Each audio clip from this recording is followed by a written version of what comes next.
আচ্ছা, আগের দিন আমি যখন বললাম যে বামপন্থী এবং মার্ক্সবাদী চিন্তাধারা কোনো রকমই কোনো বৈজ্ঞানিক কিছু নয়, এটা অবভিয়াসলি বামপন্থী এবং মার্ক্সবাদীদের হাতে লেগেছে, তারা তো আমার এগেনস্টে গালাগাল দিচ্ছে, কিন্তু আমি ওই ভিডিওতে এক্সপ্লেন করিনি যে কেন যে কোনো পন্থী চিন্তাধারায়, সে ইসলামপন্থী হোক, হিন্দুপন্থী হোক, আর বামপন্থী হোক, কোনো রাজনৈতিক চিন্তাধারায় দাদা বৈজ্ঞানিক কিছু হতে পারে না। এর অনেকগুলো কারণ আছে, সেই কারণগুলো আপনাদের আরেকটু দর্শনে গিয়ে বুঝতে হবে। নর্মালি আমি এইসব ধরনের ভিডিও করি না, কারণ এই ধরনের ভিডিও করতে গেলে একটু দর্শন শাস্ত্রে বেসিক নলেজ থাকা দরকার, সেটা অধিকাংশ বাঙালি নেই, ফলে না বুঝে তো গালাগাল দেবে। তো যাকে আমি তাও চেষ্টা করছি বোঝানোর জন্য যে যে কোনো রাজনৈতিক চিন্তাধারা, যে কোনো পলিটিক্যাল আইডিওলজি, দার্শনিক চিন্তাধারা যদি আপনি বলেন, মানে দার্শনিক না, মানে আদর্শবাদী চিন্তাধারা যদি বলেন, যে আপনি কেউ যদি বলে যে না সমাজটাকে এই পথে নিয়ে গেলেই সমাজের ভালো হবে, সেটা আদতেই কোনো বৈজ্ঞানিক কিছু হতে পারে না। আমি তার কারণগুলো আপনাকে বলি। দুটো বড় কারণ আছে। একটা হচ্ছে, প্রথমে আমরা আসি যে কেন মার্ক্সবাদ বিজ্ঞান নয়। দেখুন, কি বিজ্ঞান আর কি বিজ্ঞান নয় সেটা স্যার কার্ল পপারের ফিলোসফি অফ সায়েন্স আছে, যেটা কিন্তু গোটা পৃথিবীর সমস্ত বৈজ্ঞানিকদের মেনে চলতে হয়। কারণ কোনটা বিজ্ঞান কোনটা বিজ্ঞান নয়, এটা মোরাললেস ঠিক করে বিজ্ঞানের জার্নালগুলো, যেখানে বিজ্ঞানের পেপার পাবলিশ হচ্ছে। সেখানে সবাইকে যেটা মেনে চলতে হয় সেটা হচ্ছে যে কোনটা, মানে কোন তত্ত্বকে বৈজ্ঞানিক হিসেবে আমরা অ্যাকসেপ্ট করব, তার জন্য নাল হাইপোথিসিস বলে একটা ব্যাপার আছে। তার কথাটা হচ্ছে এই যে বিজ্ঞানের যেটা সর্বজন সম্মত, মানে বলতে পারেন যে যারা বিজ্ঞানী, যারা একাডেমিক্স, তারা সবাই মিলে যে বিজ্ঞানের সংজ্ঞাটাকে মেনে নিয়েছেন, সেই সংজ্ঞাটা স্যার কার্ল পপারের দেওয়া, এবং পপারিয়ান সংজ্ঞায় বলছে যে বিজ্ঞানের প্রত্যেকটা তত্ত্বের টেস্টেবিলিটি থাকতে হবে, অর্থাৎ প্রতিটা তত্ত্বকে পরীক্ষার মাধ্যমে প্রমাণ করতে হবে, অর্থাৎ ডেটা দিয়ে পরীক্ষার মাধ্যমে প্রমাণ করতে হবে। আচ্ছা, এই প্রমাণ করতে হবে মানে কি? এই যে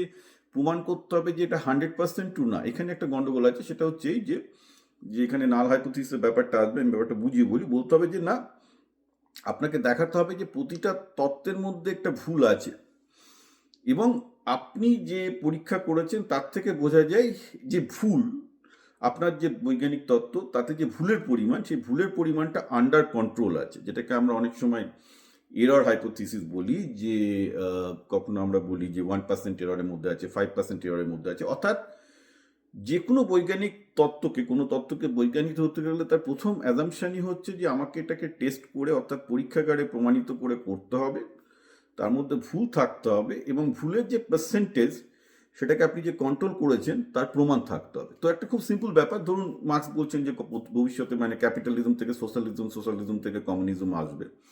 তো যত জায়গায় পৃথিবীতে এক্সপেরিমেন্ট হচ্ছে, সেটা ফরমার সোভিয়েত ইউনিয়ন হোক, কিউবা হোক, ভেনেজুয়েলা হোক, ভিয়েতনাম হোক, চায়না হোক, আমরা কি দেখলাম? যে সেখানে একটা জোর করে সোশ্যালিজম তৈরি করার চেষ্টা হলো, হলো না। সমস্ত সোসাইটি ইভেনচুয়ালি ক্যাপিটালিজমে চলে গেল। চায়নাতেও এখন ক্যাপিটালিজম চলছে, ভিয়েতনামেও ক্যাপিটালিজম চলছে, কিউবাতেও লাস্ট 10 বছর আগে থেকে আন্টারপ্রিনারশিপে ক্যাপিটালিজম দেওয়া হচ্ছে, কিন্তু ক্যাপিটালিজম আন্ডার সার্টেন কন্ট্রোল। সেটা তো আমেরিকাতে আরো বেশি কন্ট্রোল আছে বোধহয় ওর থেকে, মার্কেটের ক্ষেত্রে থেকে। অর্থাৎ একটা ক্যাপিটালিস্ট মার্কেট, বাজার অর্থনীতিকে সবাইকে মেনে, অর্থাৎ ক্যাপিটালিজম থেকে সোশ্যালিজমের বিবর্তনের কথা যেটা মার্ক্স বলেছিলেন, যতগুলো পরীক্ষাগার কমিউনিস্টদের দেওয়া হলো, প্রতিটা পরীক্ষাগারে সেই তত্ত্ব ফেল করলো। দেখা যাচ্ছে ক্যাপিটালিজম থেকে সোশ্যালিজম বলতে কিছু হয় না, মানে যেটা হয়েছিল সেটা স্টেট ক্যাপিটালিজম, সেটা করতে গিয়ে প্রতিটা জায়গা ধ্বংস হয়ে গেল, প্রতিটা জায়গা মানে মানুষজন একদম ছিন্ন বিচ্ছিন্ন হয়ে গেল, সেখানে তারা আবার ক্যাপিটালিজমকে ফিরিয়ে আনতে বাধ্য হলো। অর্থাৎ দেখা যাচ্ছে যে যে আমরা একটা ধরা যাক মার্ক্স একটা তত্ত্ব দিয়েছিল, সেই তত্ত্বটা কিন্তু বাস্তবের মাটিতে পরীক্ষা করে কোথাও সাকসেসফুল হলো না। Everywhere it tried, not a single one, everywhere. যদি 10 জায়গায় ট্রাই করা থাকে, 10 আউট অফ 10 প্লেসে এটা ফেলস। ইট ইজ এ গান কেস। তো একটা তত্ত্বের তো কোনো বিজ্ঞানের ভ্যালু থাকতে পারে না, বিজ্ঞানের একটা টেস্টেবিলিটি থাকতে হবে। তো টেস্টেবিলিটি অফ এই কমিউনিস্ট ম্যানিফেস্টো, যেটা মানে এই যে ভবিষ্যতে সোশ্যালিজম থেকে কমিউনিজমে, সোফার ইজ জিরো। সুতরাং এই তত্ত্বকে অ্যাকসেপ্ট করা, বৈজ্ঞানিক হিসেবে অ্যাকসেপ্ট করার কোনো প্রশ্নই ওঠে না, টোটালি অবৈজ্ঞানিক জিনিসপত্র। দ্বিতীয় ব্যাপারটা খুব ইম্পর্টেন্ট। দ্বিতীয় ব্যাপারটা হচ্ছে কি, আপনি যখন একটা পলিটিক্যাল আদর্শ, সেটা হিন্দুত্ববাদী, ইসলামিস্ট, কমিউনিস্ট যাই হোক না কেন, এই আদর্শবাদী ভিত্তিতে যে যে যে সমাজগুলো চাইছেন, তারা তারা ক্লেম করে যে কমিউনিস্ট সমাজ হবে স্বর্গ, এরা বলে ইসলামিস্ট সমাজ হবে স্বর্গ, এরা বলে হিন্দুত্ববাদী সমাজ হবে স্বর্গ। অর্থাৎ স্বর্গের একটা লোভ দেখায় যে এই সমাজটা হবে আমাদের জন্য খুব ভালো, কিন্তু সেই সমাজের প্রমাণ কেউ দিতে পারে না যে এই সমাজটা সত্যি অতটা ভালো ছিল বলে।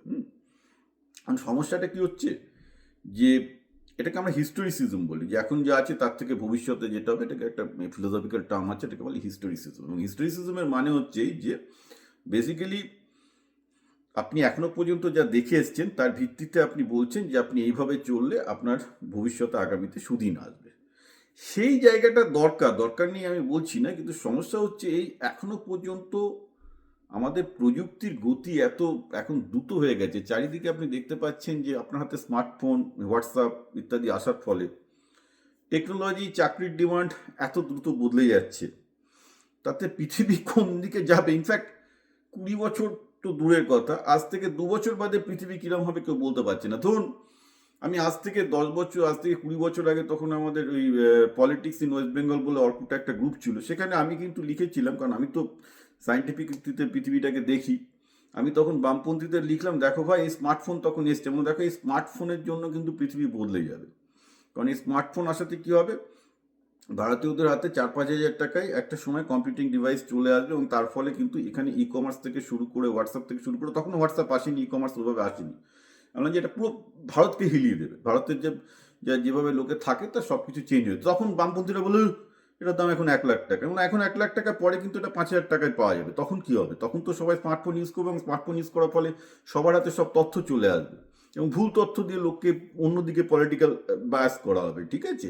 এবং শুধু তাই নয়, জনগণের হাতে তখন ক্ষমতাও যখন আসবে, আবার ক্ষমতার অপব্যবহারও হবে। অর্থাৎ যে পৃথিবীতে আজ থেকে 20 বছর আগে ভারত ছিল, লেটস সে যে India without smartphone, and India with smartphone, India স্মার্টফোনের সাথে যেটা আজ 20 বছর বাদে হয়েছে, যেটা কিন্তু পুরো দুটো আলাদা ভারত। কারণ দুটো টেকনোলজিক্যাল পাওয়ার সম্পূর্ণ, জনগণের হাতে মানে সম্পদ অ্যাক্সেস করার, তথ্য অ্যাক্সেস করার ক্ষমতা কিন্তু আলাদা। ফলে কি হচ্ছে, আমি যেটা খুব সহজে বোঝাতে চাইছি, যে আলটিমেটলি আপনি একটা রাজনৈতিক তত্ত্ব সিলেক্ট করতে চাইছেন এইটার উপর ভিত্তি করে যে আগামী দিনে আপনি কি করে ভালো থাকবেন।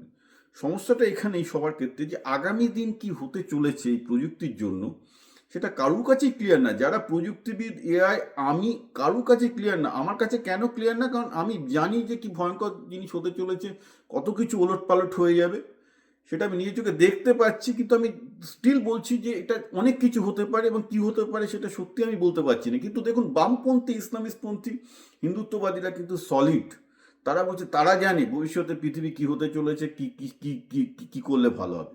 এইখানটাতেই বৈজ্ঞানিকের সাথে একটা অবৈজ্ঞানিক চিন্তার পার্থক্য, যেখানে পিওরলি ডেটার ভিত্তিতে ইতিহাসটাকে বিশ্লেষণ করে আমি পরিষ্কার বুঝতে পারছি যে যেভাবে প্রযুক্তি আসছে, যেভাবে টেকনোলজি চেঞ্জ হচ্ছে, আমার পক্ষে বলা সম্ভব না আগামী 1 বছর, 2 বছর, 3 বছর, 10 বছরে কী করে হবে। হয়তো ম্যাক্সিমাম 5 বছরের একটা আইডিয়া আমি পাচ্ছি সেখানে।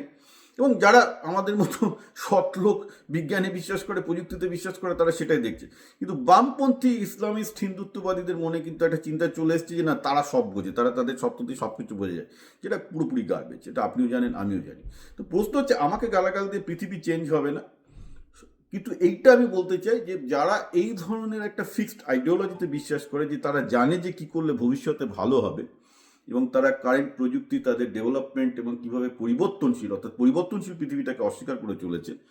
যদিও এটা খুব আইরনিক, কারণ মার্কস তৎকালীন সেই পরিবর্তনশীল পৃথিবীটা কিভাবে প্রযুক্তির ফলে চেঞ্জ করছে তার উপর ভিত্তি করেই তিনি মার্ক্সবাদ এনেছিলেন। আনফর্চুনেটলি যারা মার্ক্সবাদী, তারা যেহেতু গবেট, মার্ক্সবাদটাই বুঝতে পারেনি। আমি আবার পরিষ্কার করে বলছি, কারণ মার্ক্সবাদী কিন্তু এই চেঞ্জের কথা বলে, কিন্তু চেঞ্জের কথা বলতে গিয়ে ভুলটা করে ফেলেছে, ভবিষ্যৎকে প্রেডিক্ট করতে গেছে, সেটা করা যায় না। That was the problem. তো ঘটনাটা হচ্ছে এই যে আপনাদের বুঝতে হবে, আপনাদেরকে এরা সবাই ঠকাচ্ছে। আমি বারবার করে বলছি, আমার চ্যানেলের একটাই উদ্দেশ্য, আপনাকে বিভিন্ন রকম রাজনৈতিক মতাদর্শ দিয়ে ব্রেন ওয়াশ করা হয়েছে, and I am going against it. আমি অফকোর্স সেগুলো আপনাদের প্রকাশ্যে দেখাবো যে আপনি কী করে আপনাকে লোকে মুরগি করছে। আপনার সেটা ভালো লাগতেও পারে, নাও লাগতে পারে, আপনি শুধু শুনে যান।